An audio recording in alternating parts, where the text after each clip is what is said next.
Hello everybody, welcome back. This week the adventure continues as we start to place textures on the outside of our little treasure chest. Most importantly, we're going to start looking at how to do procedural textures. So textures or image maps that are created exclusively inside of Modo. So we're not going to go and bring this out over into Mari or into Photoshop and paint all of our textures over there. We're going to build everything inside of Modo. It's really quite amazing how much information and how much detail we can create with the built-in procedural texturing system. And I think once we start to explore it, you really begin to understand the power that resides inside of this wonderful work environment. So let's just jump in and start looking at what we need to craft in order to create the final texture set for this really cool looking treasure chest. This is my scene that I have so far. It's a little bit different from where we left off last week. I've gone ahead and started to add some more details, and I've begun to refine the overall shape a little bit. And generally, I'm pretty pleased with the result that I've come up with. Now, as you can see, it's pretty stark. It's all white at the moment. I don't really have any materials outside some of the material groups that came with some presets that were automatically loaded in when I loaded those presets, specifically for my little palm trees in the background here. Some of these boulders and rocks came from my preset library, and they already came with a whole series of material groups associated with them. So we have our work cut out in front of us as we need to really go in and do kind of a wholesale creation of materials that will describe each one of the elements inside of our treasure chest. We're going to focus our attention on two different things this week. Specifically, we're going to focus on creating all the materials for the wood planks. In addition, we're also going to go in and create all the materials for that are required to create the metallic objects. So the frame of my treasure chest, the star, all this jazz in here is going to be created through a whole series of metallic textures. And through this process, we'll get a really good understanding of how to create procedural textures, and then probably most importantly, how to blend and mask these textures together. It's going to be pretty cool. So let's just jump in and start working. So the first thing that we need to do is start creating a whole series of materials for our objects. And I'm simply going to do that down here at the bottom. And in item mode, let me just start grabbing some of the pieces inside of my scene, excuse me. Let me just grab my top and my bottom in my item list, and we'll start here.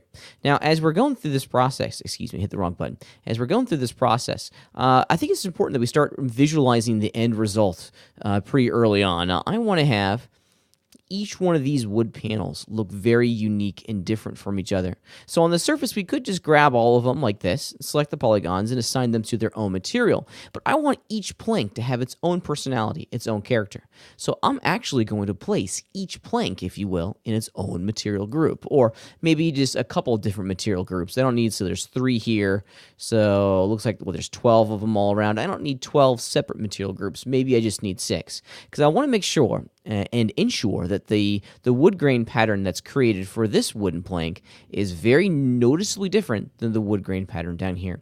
Since we're working with procedural textures, we're going to need to separate all these elements visually, both on screen and inside of the hierarchy of our shader tree. So let's go ahead and do that real fast. I'm just going to isolate these pieces of my bottom here just by doing a Shift H. Shift H, there we go. And now we can make some pretty sweeping changes without a lot of huss and fuss. I'm also going to go into my viewport properties, and under the active meshes section, the wireframe overlay area is going to be changed to color, just so I can see a little bit what's going on. And they're all currently subdivision surfaces, so let's unsubdivide them by hitting the tab key. That will certainly help. Do a little loop selection there by hitting the L key, and then by hitting the shift and up arrows, I can expand that selection to just grab the polygons that will represent the plank that I'm trying to capture. Hit the M key real fast, and we'll call this plank 01, not 012, excuse me, plank 01. And I'm going to continue doing that all the way down through the entirety of my scene.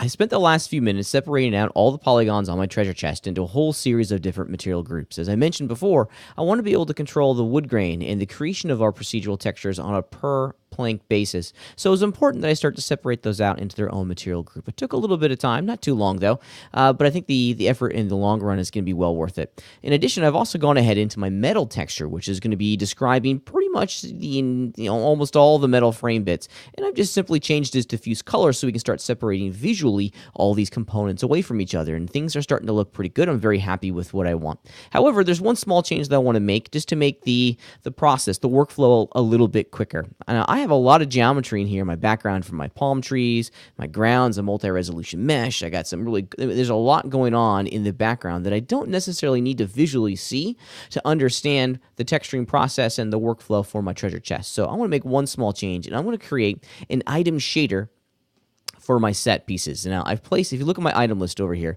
I placed all the items that are responsible for creating my set. So the environment, the rock bridge, the water, all this extraneous stuff into a group locator. And I'm going to create a special item shader for that group locator. Let's just do it real fast. I'm going to right click on the folder, the group locator, and then down here at the bottom, I'm going to create an item shader. Now, whatever is inside of the folder, inside the group locator, is going to be directly influenced by this element right here. And check it out. It's actually pretty neat, because one of the things that shaders allow us to do is to control visibility. And what we're going to do is we're going to say, hey, you're invisible to the camera. Now, all the colors from our environment, all the colors from our environment items, so the ground, the water, the trees, are still being influencing the pixels that we see on top of the treasure chest. So we're not losing their visual impact and their importance within the scene. We're just asking the computer to not draw them. It'll make it a little bit. It'll make our process here a little bit more efficient, which is exactly what I'm after. And things are looking pretty good. Okay, now that I have my item shader set up, let's go ahead and start working on the metals. And this is going to give us a great understanding and a great opportunity to really kind of create some fun textures for our metals and then mask and blend those textures to get the final result. So we're going to start off by going down into our shader tree, and we need to create the entire substructure, if you will, for the elements that are going to be responsible for generating our metals. Now, I want to have visually, in my imagination, there's two things that I want to have here. I want it to look very metallic, but I also want it to look extraordinarily weathered, as if this treasure chest has been sitting on the beach for 100 years.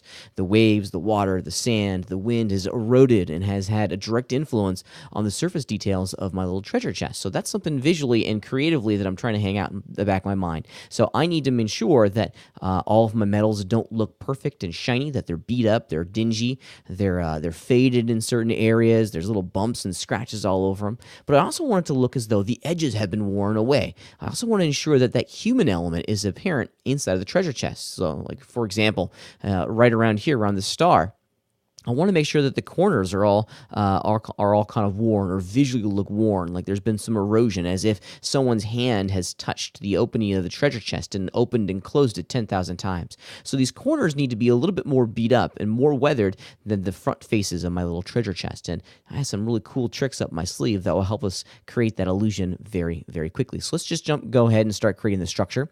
I want to add a couple new groups into here. And this first one is going to represent the top layer. So I want the top layer metal to be kind of a brass. And then I want to have the undercoat. We'll make another group. This is going to be a silver. Whenever I'm doing textures, I always try to think like the actual artisan that made this treasure chest. If I was making this treasure chest, I would have a base material, and then I would paint or add some sort of top coat on top of that base material. So it gives me a nice illusion here. It helps me understand the process of layering that I need to go through to get the final result that I'm after. So I got my brass group and my silver group. Now, each one of these groups need their own materials, so I'll just add them real fast. And if you have the group selected, when you hit Add Layer Material, that material will automatically go inside that group. Okay, so let's turn off the silver one and direct all of our attention onto the brass. And let's just do this real fast. I want to go in here. This material down here is no longer necessary, so we can get rid of it, because now we want to exclusively rely on the materials inside of these subgroups to get the result that we're after. Proof of concept, let's just make sure everything is working before we go too much further. So let's just change the diffuse values here to something very wacky and very loud, just so we have an idea that it is working. So in my silver material group, I've changed the diffuse color value to green, and in the brass, it's this really outrageous purple. And if I simply deactivate the brass material group, everything goes green. So we are, in fact, layering our materials on top of each other. The top one, just like Photoshop, is occluding the visibility of the material below it. So now we need to start creating the final effect for each one of these material groups. And I would recommend trying to do each one of these individually. If you try to do them simultaneously, you're going to confuse yourself, and you're really not going to understand the role of each one of these elements inside the scene. Let's start off by working with the silver. I'm going to turn off my brass and focus all of my attention on creating what's going to be the underlayment for my metallic object. So this is going to be a silver. Let's go into our material. It's going to be a metal. Metals historically don't have any diffuse amount, so we're going to dump that down to 0. Everything should go black. Now, to get the color that we're after, we're going to rely exclusively on the reflection amount and the reflective color So let's just put this up to like a value of 60. Okay, so now it's beginning to reflect its environment, but I don't want it to be reflecting white. I want it to be reflecting kind of a nice, nice silvery gray. That may be a little too dark. Something like that. Wonderful. Now, the one thing that I've learned about metallics is that very rarely are they perfectly reflective as they are here. With all of these other background elements turned off, we're not necessarily seeing the impact of the reflections. However, if you look very carefully right in here, you can see the reflections of the surface, and they're very crisp and very sharp. Very few things in our world are perfect, or have those perfect reflections. So with the material selected, I can go over into my shader tree, the Properties tab, and I want to turn on blurry reflections, okay? And that's going to start to kind of, blur out some of these highlights in here and march us closer towards the result that we want. I want to keep my reflection rays relatively low just to keep this process going quickly.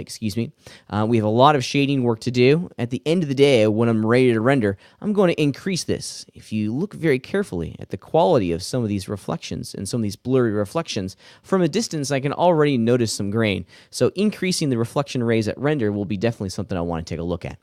Okay, now that I have my blurry reflections, let's start going in and changing the color of it a little bit, because I'm not too happy with this solid color that the computer is giving us. Nothing's ever one color in our world. It's always many different colors. So let's go in and create our first procedural texture.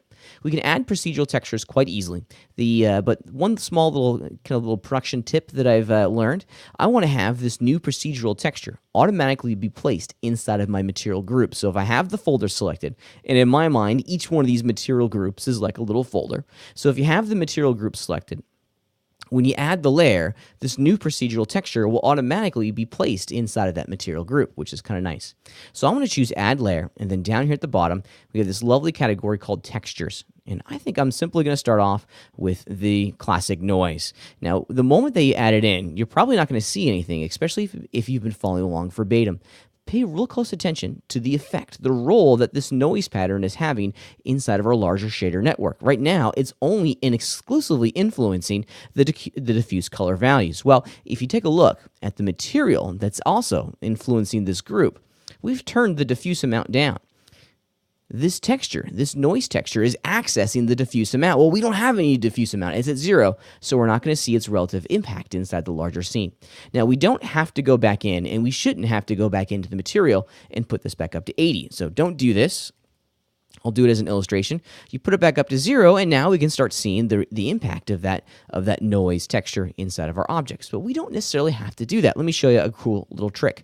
I want to return back to my material and put its diffuse amount once again back down at 0, and visually the impact of that color, or excuse me, of that procedural texture has gone away. So here's the cool little trick. It's pretty neat. I'm going to go to the upper left-hand corner of my preview window under this Effect pull-down menu right here. This is actually a menu. If we click on it, one of the things that we can access is that we can start breaking apart the image buffer and look at very specific layers that the rendering engine is looking at. So if we go into the basic category, and now we can look exclusively at the diffuse color pass. Let's click on diffuse color.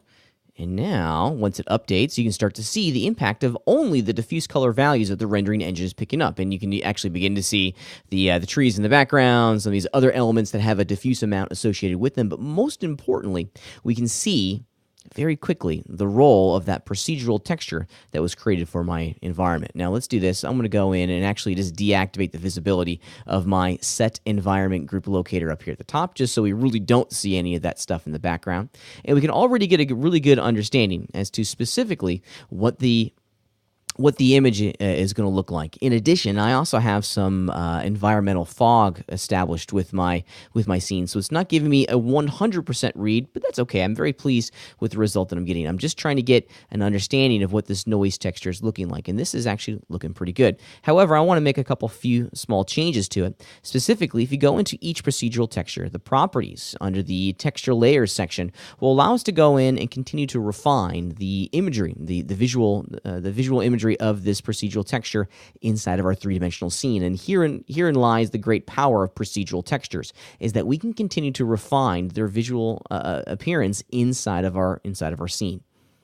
It's important that you pay attention to all the different values that are associated with the procedural texture. Some have more than others, but there are a couple common denominators that everyone needs to be aware of. Specifically, up here at the top, we have a number of value, color, and alpha properties that are associated with each procedural texture. The value is the amount, if you will. The color is, of course, the color, and then the alpha is the transparency information that's associated with this color. Right now, as you can see, the color for the background is a black, its value is 0, and its alpha is 100%. So we're going to see the black, and then of course we're also going to see the white because its alpha transparency value is at 100%, and we're also going to see the white, okay, which is pretty cool. Now, immediately below these value sections, inside of this particular procedural, we have a number of additional values here that we can change and modify to create a much different look. And this is usually the area inside of the procedural texture system where we get to make wholesale changes and really affect and understand at a fundamental level precisely what our procedural texture is going to look like. And I'm going to leave these at the defaults. I want to show you one more thing, and this is biased in the gain. These are going to control the colors, and in my mind, this is brightness and contrast. That's how I remember it. The bias is the brightness, and the gain is the contrast.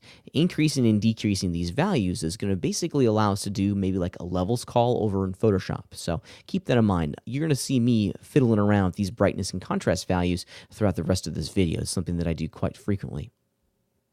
Okay, now that we have an understanding of what this procedural noise is doing for our object, let's incorporate it into our scene a little bit. And maybe I'll go in and just increase the contrast of this element. A little too much here.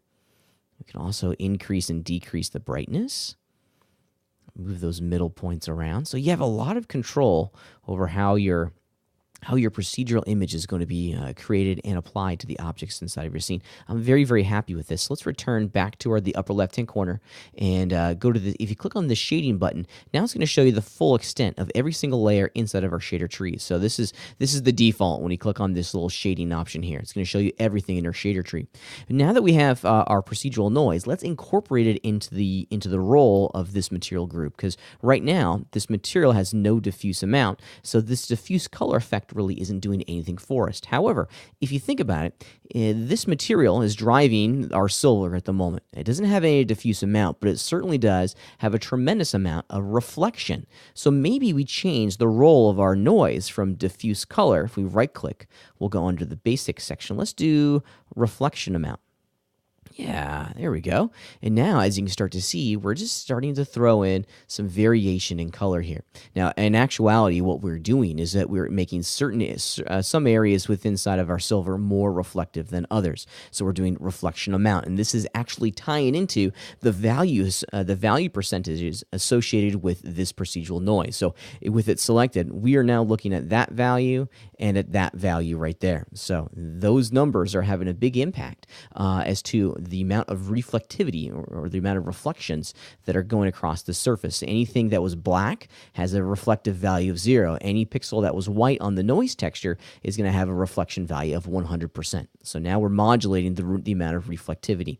So if I wanted to, I could go in here, maybe make this 50%. Yeah, and now we're just getting a little bit more subtle change in value across the entire surface. Now, instead of it being not reflective and reflective, it's slightly not reflected, so at a value of 50% and then reflective. So if you didn't want to have your object go past a reflectivity value of like 80, for example, then you can also dial that in as well. Let me put this down to 30, and we're on our way. Now, what I'm trying to do in here is just to infuse a little bit of variation in that silver color. I don't want it to be all one color, and I'm very pleased with the results that I've gained thus far. Now that we have the base for our silver established, let's go in and start working for all of our brass materials. So let's close down our silver group. Let's turn on brass. I'm actually going to turn off silver just to make it a little bit easier on my computer here. And let's start adding some additional layers in here to start building up this material. As we did with the silver, let's go into add layer. I'm simply going to start with a little noise. I love this noise pattern here. And I would encourage you to explore all the different procedural textures that are found inside of this area, inside of this textures area. There is a bunch, and some of them we'll talk about today. Others I'll let you explore on your own. So I think I'm going just to increase the contrast here ever so slightly. I like to have certain areas that are very dark and others that are not. Now, my diffuse or the effect of my procedural texture is set to diffuse color. So let's go ahead and dial the material. I should have done that first. Got a little ahead of myself. Let's put this back down to 0, the diffuse amount. Let's turn the reflection amount up to like 70. I want my top coat to be very reflective, and of course, I want it to be kind of a gold. Maybe somewhere right around in here. That's looking pretty good. And of course, let's dial in our specularity and our roughness. So I'm gonna put my roughness down to 10, and my specularity, put this up to 50. It's a metal, so it's going to be very specular. And of course, we're also going to enable blurry reflections inside of our scene. Okay, starting to look pretty cool. However, let's get our procedural in here, and much like we did with the silver, let's just change this to reflection amount. Yeah, and now we're starting to break that up. Now, one of the cool things about working inside of Modo is that there are a bunch of different procedural textures that we can create inside of the scene. We're not limited to just working inside of these default ones way down here, cellular and checkered and dots. We have a whole lot more inside of this enhanced Modo textures area. And this is really where it gets extraordinarily powerful, because these E-Modo textures, as they're called, allow us to create a whole spectrum of different patterns inside of Modo. However, if you look at the list, it's kind of, they're speaking a different language to me here. I don't necessarily understand the role of these. I'm a visual guy, and I'd much rather have a visual understanding of what flow bozo is, for example. These default procedural textures, the name of the texture kind of defines its visual noise, but the E-Modo ones can get kind of abstract very quickly, like what is agate? I don't know. Well, the guys down at the Foundry have listened to us, and they've given us a fantastic visual reference, a visual library, if you will, to what each one of these E-Modo textures are going to look like once we apply them into your scene. And let me show you where to find that. If you go to the top of the screen under the System menu, or excuse me, under the Help menu, where we want to go is this Inline Help System. This is going to bring up the inline Modo documentation. This is not actually going to the web. This is actually, if you look at the URL, this is on your computer at the moment. And it's all done in the web browser, which is very, very cool. And we're going to go into the Shade, Light, and Render section. And then we're going to go into Shader Tree Items. And specifically, here it is, E-Modo Textures, Texture Samples, and if we click on it, dun-da-da-da, look at this. Now we have a lovely tabbed interface that gives us very strong visuals as to what each one of these E-Modo textures is going to look like. So I definitely encourage you to bookmark this if you come back to it often, or just remember its current location inside of your screen. So let's go into Noise. And now we get a much better understanding of what this entire thing is going to look like. And I think I'm going to throw in a hybrid, because I want to start creating the illusion of different peaks and valleys and maybe some bump effects inside of my brass texture. So this is the next natural stop. So let's go ahead and add that one in. So add layer, E-Modo textures, noise, and let's just do hybrid. Okay. So once again, it's automatically assigned to influence the diffuse color values. Well, our material doesn't have any diffuse amount, so we need to preview this like we did earlier. I'll return to the upper left-hand corner and Shading Effects, and under Recent, let's do diffuse color. That way we can get a really good understanding as to the role of this texture inside of our model. And right now, it's not exactly giving me the result that I'm after. Now, one of the things that's rather misleading, especially if you look at the visual samples online, or in your inline help system, is that you're often thinking that this is going to be, or if you look at this, this is what you think you're going to get. Well, these have been slightly modified. If you look at the parameters that are associated with each one of your procedural textures, there are small little tweaks that you have to perform to get the result that you see here. And let me show you what I'm talking about. Let's jump back in. I'm in my hybrid, and under the Texture Layers section in my Properties tab, you can see all the different values, especially in this area here, that we can continue to modify to increase and decrease the influence of this hybrid texture inside of our scene. So, and I think the one that I want to focus my attention on is this lower clip. Let's start to increase the lower clip. And the cool thing about lower clip is it's eaten away. It's basically increasing the black level on this texture. And you can see that the size of these little blobs is starting to shrink a little bit, which is exactly what I want. However, I need to change a number of the values upstairs to continue marching forward and closer and closer and closer to what I want. So let's start exploring here. So offset is going to grow it back out a little bit. Increment. Yeah, not what I want. I believe it's frequency. Yes. Now, that algorithm that's creating that pattern is being increased across the entire texture, and what we're getting here is a little bit more detail, a little bit more noise. Of course, we also can increase and decrease the octaves. That's kind of the first thing that I do whenever I'm exploring the role of these things. I kind of explore the different values here, see what I can get. Maybe I'll decrease the frequency. Let's really increase it. It's a little too dotty. I like some of those larger chunks. Let's go back a little bit. Pretty cool. The increment, if I keep going with that, now it's getting more angular, which is what I want. So sometimes you'll have to drive these values a little bit to get the result that you're after. Explore, have fun. This is a creative process. These tools are wonderful. We can actually create a tremendous amount of information right here inside of our screen. And don't forget to increase and decrease the lower clip. And then you can also do the exact same thing with the upper clip. You can lower that white point down, make more of the core white, and then the edges will be gray. And now we have a new, another image that we can incorporate as a different layer inside of our scene. Now, I forgot to mention this before, and I apologize. If you want some of these details to be much smaller, we absolutely can do that. Oftentimes, we're not going to see a size value associated with the output values that are in this area. But if you go to the texture locator and physically increase and decrease the size of these objects inside of our scene, you can see that we get a pretty stellar result.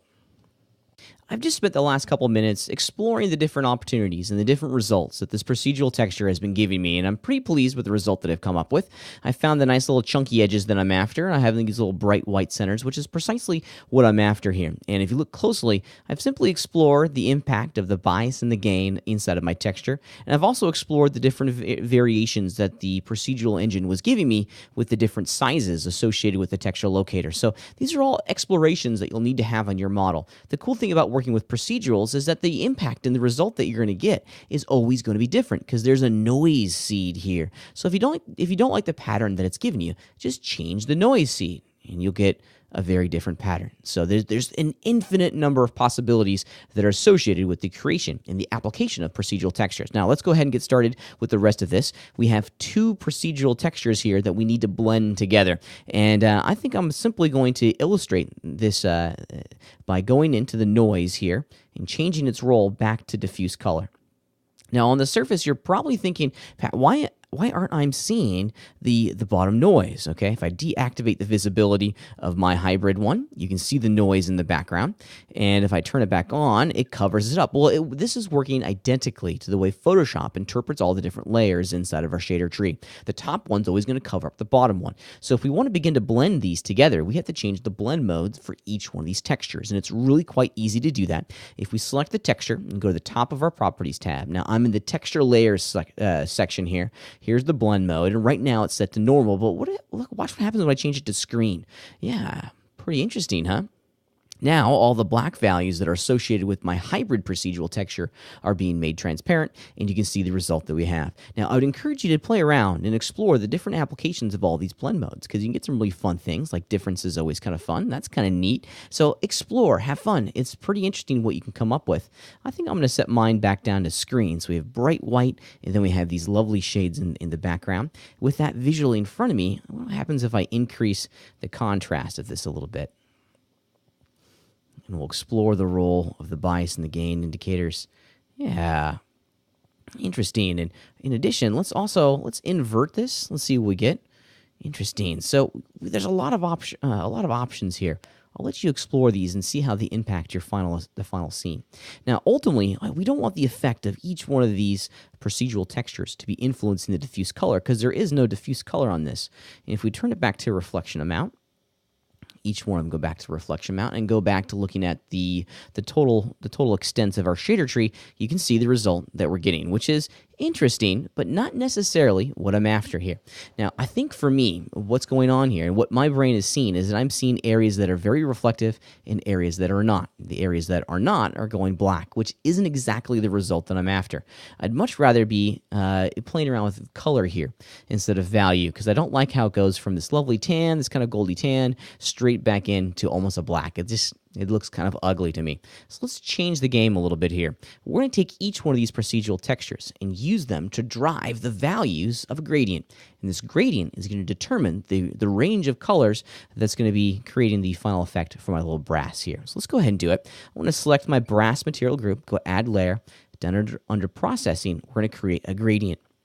Now, gradients are fantastic. However, the one thing that gradients need is an input value. We need to send information into it. Now, the default input parameter here is incidence, which is not what we want, because the incidence is only really going to affect the coloring and the value and the color values that are associated with this gradient along the edges, which isn't what I want.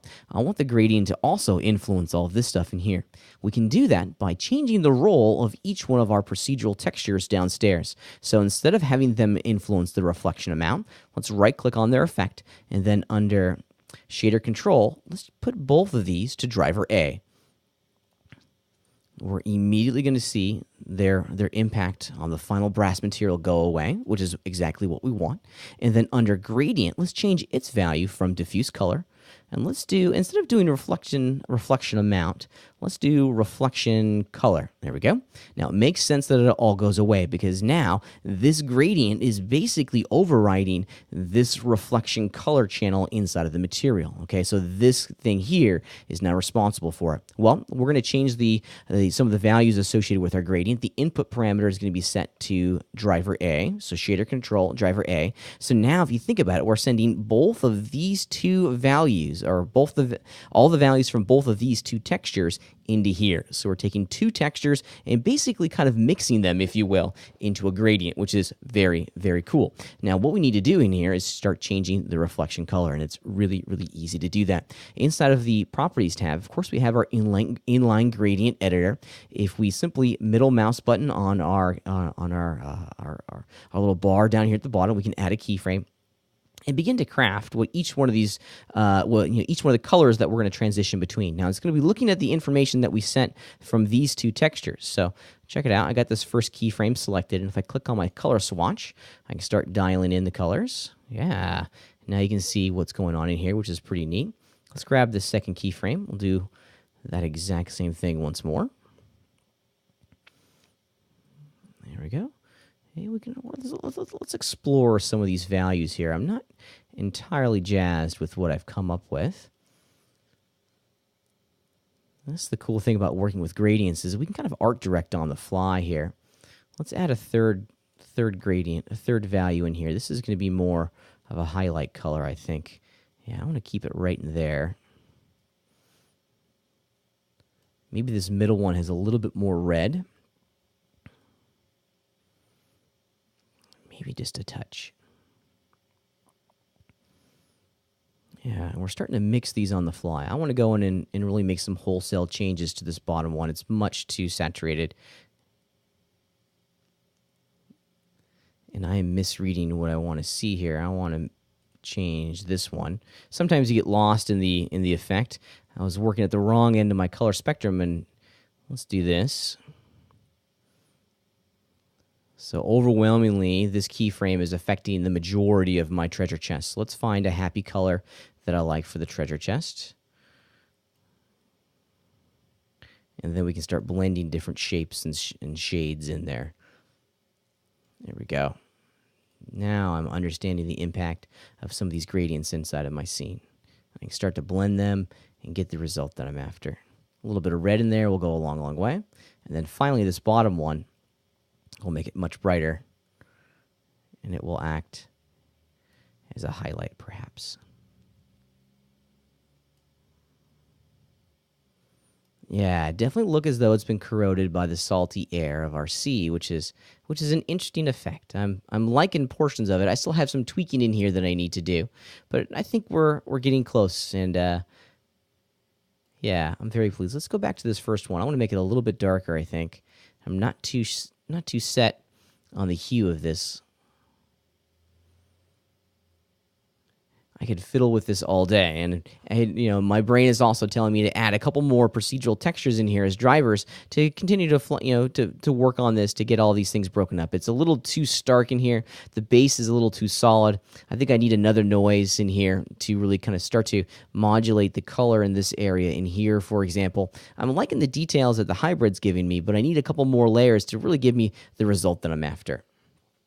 Over the last few minutes, I've just spent my time just making some tweaks to the textures, and overall, I'm liking the direction we're going. The moment after we place some bump maps on here and get our environment back on, the reflective qualities of our treasure chest are going to change in a big way. So I'm not too concerned with the result that I have, but it is a step in the right direction. And simply put, I went in and I started messing around with some of the blend modes, and in addition, I also lowered the opacity of the original hybrid and changed some of its procedural values to get the different effect that I'm after. And I'm liking what we have here. This is a start in the right direction. Certain areas of my metal look oxidized. They look like they've been scuffed up. Step in the right direction for sure.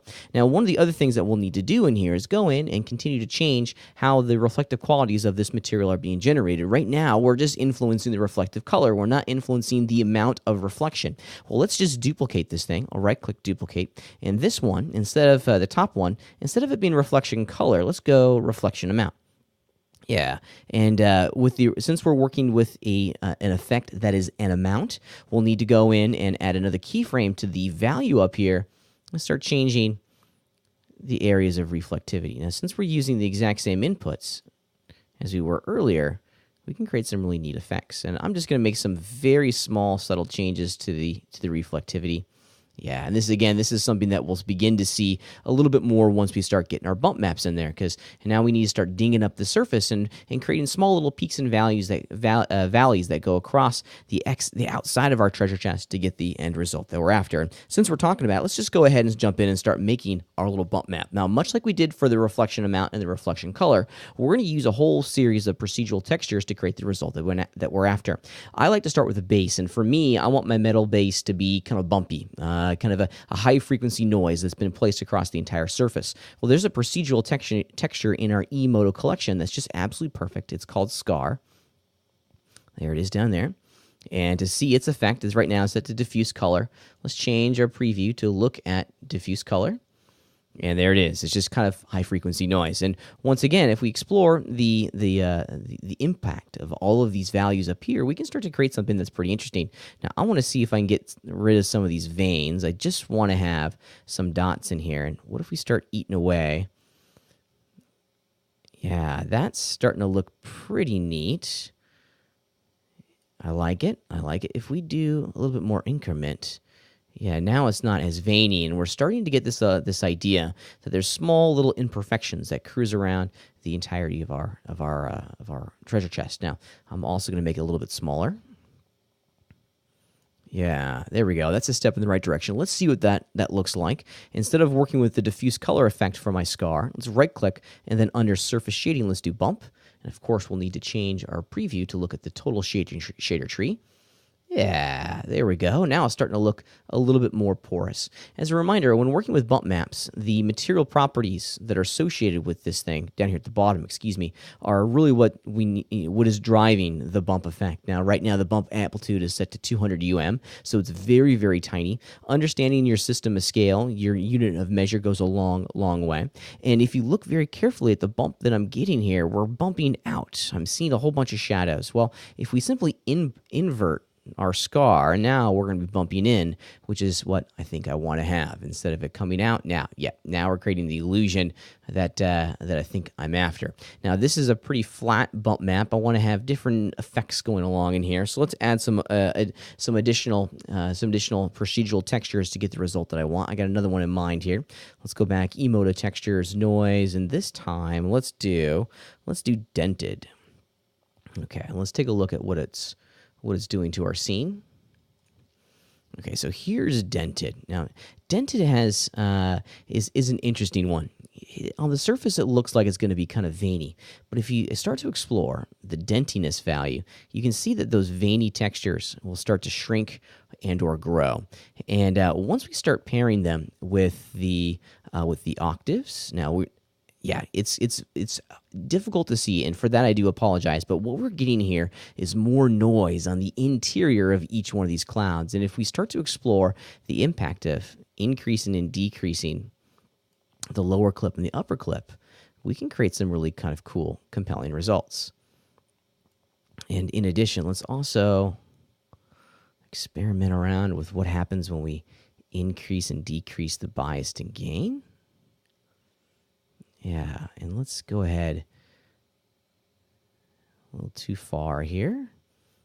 Dentiness. Yes, now we're getting these nice angular chunks, which is what I'm after. They're also a little bit too big. Let's just change their size a little bit. Yeah, and I'm not liking the pattern that this noise seed has given me, so let's just change it.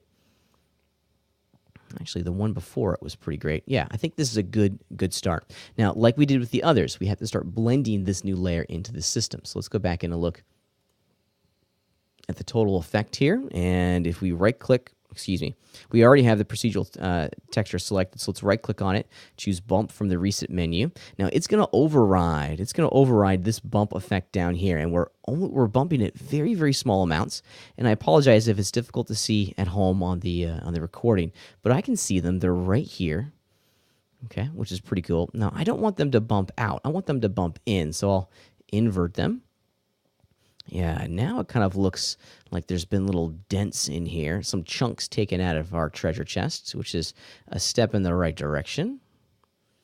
Awesome, and let's begin to blend this in with the layer below it. So with it selected, of course, return to our blend modes, and let's try difference. Now we should be getting some of the scar that we saw before. Actually, it's not as obvious. It's still there, so let's try multiply. Yeah, yep, we're getting it. It's there. I think I'm going to increase the amount of bump just to overdrive it. I'm going to put it to 1 millimeter. Now, I'm going much, much further than I normally would. I'm trying to make this really, really obvious for you guys at home. Now, I think our scar here is a little too intense, so let's reduce its opacity a little bit. So it's not as much of an impact and as much of a player inside of our scene, and we're getting there. We're getting there. It's slowly but surely beginning to look like a treasure chest that's been sitting on the beach for 1,000 years. Yeah, here we go. I'm starting to like it. Let's explore what happens when we screen etched in there. Now, screen is interesting. If you look at what we're having here, we're only seeing the scar bump effect inside of the areas that are being etched. And we'll probably get the exact opposite if we were to do... let's do multiply, and we're going to get the exact opposite. Now we won't see. Yeah, it's subtle. It's right there. Yeah, I think let's try overlay. I always experiment and explore. I apologize. Sometimes you can't take the artist out of me. Yeah, not too bad. Not too bad at all. Okie dokie. So let's keep going here. There's a couple more things I want to work in. I'm not too satisfied with the result that I have so far. All of this is going to take a much different effect and a much different look once we start throwing in the final environment and colors in here. So this is a good start. We'll have to tweak it here in a minute, but this is going in the right direction. And there's one final thing in here that I want to throw in, and I want to start masking out between the brass and the silver. We have two different materials here, and as I mentioned before, I would really like to see some of that stuff get worn off around the edges. In certain areas inside of my frame, I want to see the silver and not the brass, okay? But they're all going to be applied and all influencing the exact same series of polygons on our mesh itself. Now, to do this, we have to create a procedural texture, a layer inside of Modo that will allow us to blend between these two different material groups inside of our shader tree, and we're going to use an occlusion texture, or an occlusion shader, excuse me. You can find this under the processing section. There it is, occlusion. And to make it very, very obvious, let's notice that its effect is diffuse color. Let's go look at exclusively the diffuse color values. There we go, and we can begin. It's very, very subtle at the moment. Now, what's cool about the occlusion shader inside of Modo is that it's going to take the ambient occlusion engine inside of Modo, fire off a whole bunch of occlusion rays into our scene, and start to collect these occlusion rays in certain areas. And if you look at the values that are associated with this type has a big player in this. I'm going to do concavity and convexity. Yes. Look at this. This is what I am after. Because now, check it out. We're getting dark lines, nice black edges right around the corners, which is kind of neat. And we're getting them inside on all the cavities as well. And this is really what I'm after, because I'm going to use this image as a mask between my brass and my silver. A couple of things that you'll want to explore. If you look at the occlusion rays, this is the quality. So right now it's very, very grainy. I would go in and increase this once I get to render. The occlusion distance is going to allow you to determine how far in the model these occlusion rays go before they're terminated. So again, explore that. That's going to be incredibly contextual for your scene. I've lowered mine down. I'm getting a much tighter distribution of those occlusion rays right around the corner, which is kind of nice. You can also create some variance inside of your occlusion. So right now, my variance is at 0, but if I increase it to 100%, now some rays are going to come a little bit further down than others. Just going to create some variance inside of the shape. I think on mine it's not as obvious. I've noticed that you really get a good understanding of this variance when the type is set to down. I'll let you kind of explore that on your own since we're going a little bit long here. Also, explore the spread angle and all of these guys in here. Depending on the type of model that you're trying to capture occlusion rays on, this is going to have an impact on what you're going to get. And of course, the bias and the gain. This is brightness and contrast. So if you want to do like an additional levels call on all of your occlusion rays, you simply could do that to push and pull those gray values one way or another. All right, let's go ahead and start working with these. I want to make a really, really obvious example just so everyone can see precisely what's going to go on. On the color, the background color, I'll put the blue. The foreground color, I'll put to red. You can see the impact of these occlusion rays inside of the diffuse color value. Now, we're going to use these diffuse color values here to go ahead and break up we're going to go ahead and mask between our brass texture and our silver texture. So let's just do it real fast. Now, the layer order here is very, very important, okay?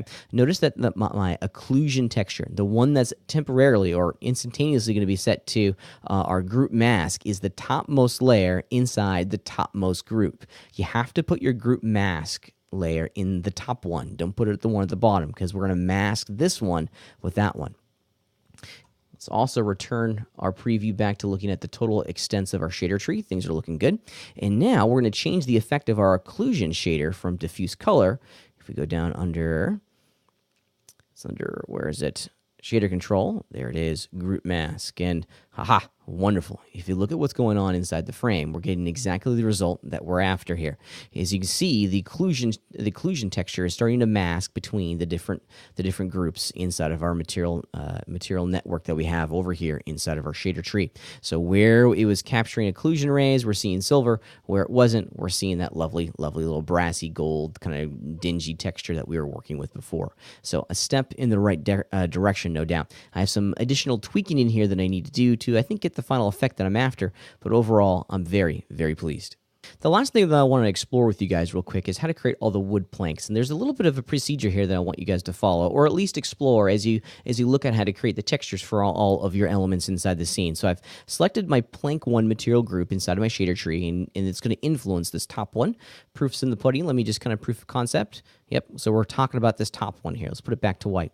Now, the first thing that we want to do is go in and understand the pattern of the grain, the wood grain that's going to be applied to just this one plank, or the planks that are associated with this material group. I don't have a material group for every single plank, but I do have them for about half of them. So let's just go do it real fast with plank 1 selected. Top of the screen where it says add layer. Now under textures, we have this lovely, lovely wood down here at the bottom. And this is the result that you get. A couple things before we go too much further. Definitely want to make sure that you look at the texture locator first, okay? Make sure that the projection axis is the axis that you want. If I put mine to Z, you can see that we get the rings of the tree kind of emanating from the center of the Z axis. Right now, the star is facing the positive Z, so you can see the result that we get. Here's the Y, a little bit different result. And of course, here's the X, which is the one that I'm after. Now, the scale of this is really going to be important as well. Right now, because of the scale values, the wood grain values are getting a little bit too stretched. So let's explore increasing and decreasing the scale. I'm decreasing it, yes, and I've gone too far. Gone into the negative values. Yeah, there we go. Interesting. So play around with it. The scale of this wood grain pattern is important. Often when you're working with wood grain, the thing that instantaneously gets rejected by the human subconscious is the size of each one of these wood grain patterns inside the plank. It's important that the size of the wood grain shape match the overall size of the plank. If it's too big, it doesn't look real. If it's too small, it doesn't look real. There's a happy medium in there. Now, we're going to have a couple different of these wood grain patterns all in play, all working kind of in harmony with each other to get the result that we're after. This first one, we're going to change its effect to displacement. So under surface shading, here it is, displacement. And you can see, whoa, what we're getting. So when we're working with displacement maps, we're actually moving and displacing our geometry. We're moving polygons inside of our frame, and that's way too big. Let's put that to a millimeter.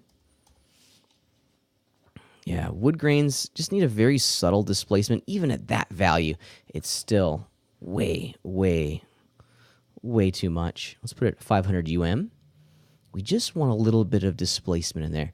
Yeah, and what I'm looking at here is the size of the wood grain, and I'm also looking at the orientation of the wood grain. Now, the reason I want to use displacement, because I want to use this texture, again, to help me create the reflection amount and the reflection color for each one of these planks. In doing so, we'll be able to create reflections that are just rely on the surface, and that, the cracks will be different colors. We'll get a tremendous amount of control. Now, if you're looking at this wood grain and going, wow, this isn't exactly the quality level that I want, don't be afraid. When you do a full quality F9 render, the quality of our displacements will get a whole lot better. In our options panel inside of preview, check it out. I got draft displacements on, so we're not seeing the final high quality result in here in preview, just for speed and efficiency matters. So let's. I'm happy with the result that I have here. So now I'm going to duplicate this one, and we're going to start working. We're going to start working with this exact same procedural texture. So let's duplicate it. And we're going to change its role here to reflection amount. There we go. So now those black and white values are determined how reflective this wood is. And if you look very, very carefully, we're starting to craft the illusion that we're after. Now, if you don't like the result that you get, as a reminder, you can always go back in and invert it. So now let's look at just the reflection amount channel. Sometimes breaking apart the image buffer here. So reflection amount, there we go. Yeah, so where it's white, it's going to be reflective. Where it's dark, it's not going to be reflective. And of course, absolutely changing the bias and the gain here will allow you to adjust these values on the fly and get a much more representative result. I think I'm going to crunch it just a little bit, make it a little bit more contrasty. Get rid of some of those grays on the inside. Let's also move this midpoint a little bit. Yeah, there we go. Interesting. Let's see what that looks like. Let's go back to viewing the total extents of our shader tree. Yeah, I can already start to see it reflecting the sky on the surface here, which is what I'm after.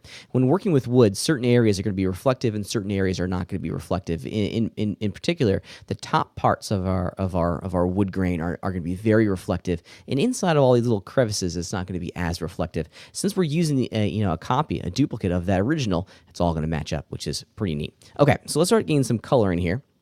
Once again, we're going to go in and we're going to duplicate this thing. And now on this duplicate, of course, it's not going to be set to reflection amount. It's going to be diffuse color. And now we get to start picking and choosing which colors we want to have inside of our environment. Oops. And it looks like I have, my reflection amount value here backwards.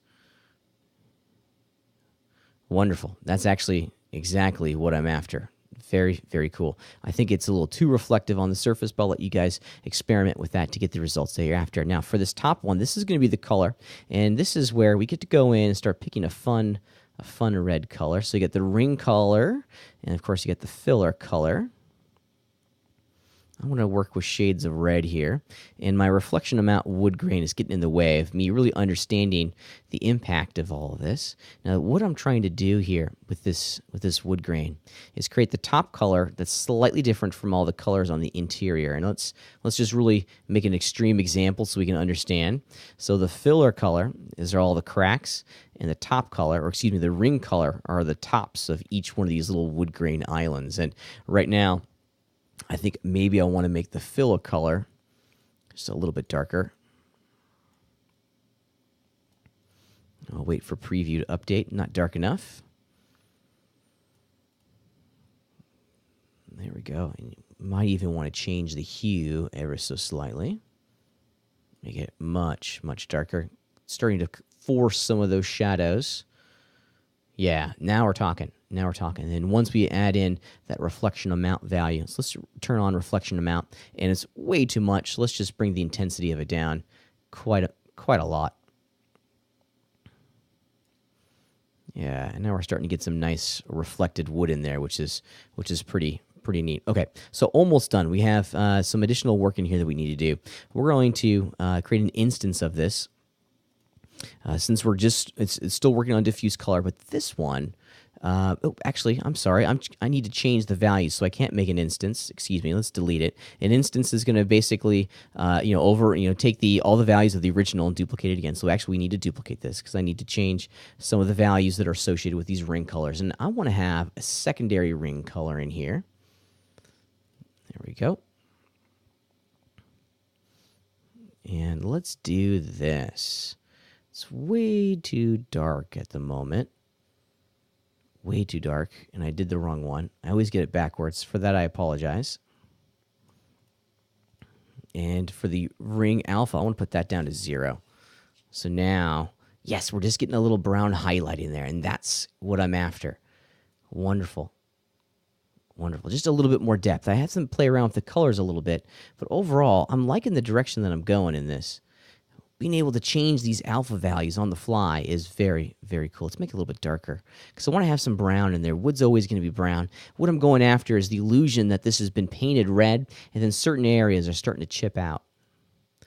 Changing the bias and the gain over here will help us get that illusion, I think, as well. So I got some tweaking to the original texture that I need to do, but we're marching closer and closer and closer towards the result that I'm after, which is looking very, very cool.